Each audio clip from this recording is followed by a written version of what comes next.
संगीतमय श्रीमद्भागवत महापुराण में मनाया गया श्री कृष्ण जन्मोत्सव, गाए गए बधाई गीत। श्री राम मंदिर देवेंद्रनगर में चल रही श्रीमद्भागवत ज्ञान यज्ञ सप्ताह के चतुर्थ दिवस बुधवार को भगवान श्री कृष्ण जन्मोत्सव मनाया। प्रसिद्ध कथा वाचक पम सत्यम कृष्ण ठाकुर महाराज वृंदावन धाम ने भगवान राम व कृष्ण का प्रसंग सुनाया। कथा प्रतिदिन दोपहर 2 से शाम 6 बजे तक की जा रही है। कथा के 5वें दिन सोमवार को भगवान श्री कृष्ण की बाल लीलाओं, गोवर्धन पूजा का प्रसंग सुनाया जाएगा। 56 भोग लगाया जाएगा। जब भी धरती पर आसुरी शक्ति हावी हुई, परमात्मा ने धर्म की रक्षा के लिए अवतार लेकर पृथ्वी पर धर्म की स्थापना की। मथुरा में राजा कंस के अत्याचारों से व्यथित होकर धरती की करुण पुकार सुनकर नारायण ने कृष्ण रूप में देवकी के अष्टम पुत्र के रूप में जन्म लिया और धर्म और प्रजा की रक्षा कर कंस का अंत किया। ये बातें देवेंद्रनगर में चल रही 7 दिवसीय श्रीमद् भागवत के चौथे दिन भगवान श्री कृष्ण जन्म का प्रसंग सुनाते हुए सत्यम कृष्ण ठाकुर जी महाराज ने श्रद्धालुओं के बीच कही। श्रीमद् भागवत के विभिन्न प्रसंगों का वर्णन करते हुए पंडित सत्यम कृष्ण ठाकुर ने भगवान श्री कृष्ण के जन्म की कथा का वर्णन किया। कहा कि जीवन में भागवत कथा सुनने का सौभाग्य मिलना बड़ा दुर्लभ है। जब भी हमें ये सुअवसर मिले, इसका सदुपयोग करना चाहिए। कथा सुनते हुए उसी के अनुसार कार्य करें। कथा का सुनना तभी सार्थक होगा। कथा में श्री कृष्ण जन्म का वर्णन होने पर समूचा पांडाल खुशी से झूम उठा।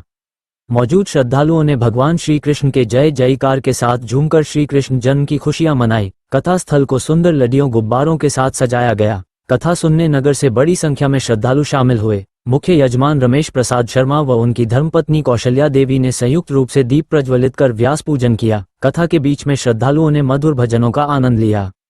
कथा विश्राम पर श्रीमद् भागवत की आरती उतारी, प्रसाद वितरण हुआ। ध्यान देने योग्य बात यह है कि पंडित सत्यम कृष्ण ठाकुर जी महाराज देवेंद्रनगर क्षेत्र के बड़ा गांव के निवासी है। उन्होंने बाल्यकाल से ही कथा वाचन और शास्त्रों में गहरी निपुणता हासिल की है, जिसके कारण नगर और क्षेत्र के धर्मप्रेमी तथा प्रबुद्धजन हमेशा उनके कथा वाचन के लिए उत्साहित रहते हैं। उनकी ख्याति पूरे भारत में है, लेकिन वह हमेशा अपने गृहग्राम में निस्वार्थ भाव से कथा वाचन करते हैं ताकि ईश्वर की आराधना एवं जन कल्याण का अनन्य सुख प्राप्त कर सके। पंडित सत्यम कृष्ण ठाकुर महाराज की आयु अभी 24 वर्ष के आसपास ही है, लेकिन उनकी भक्तिभाव से किया गया कथा वाचन सभी श्रोताओं को प्रभावित करता है। DNV न्यूज के लिए रमेश अग्रवाल की रिपोर्ट।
की नंद घर नगरी में, अरे नगरी में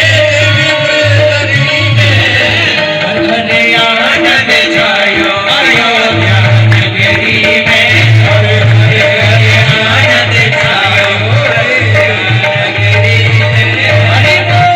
नवम स्कंद में सूर्यवंश और चंद्रवंश की कथा श्रवण कराई। कहते हैं कि सूर्यवंश और चंद्र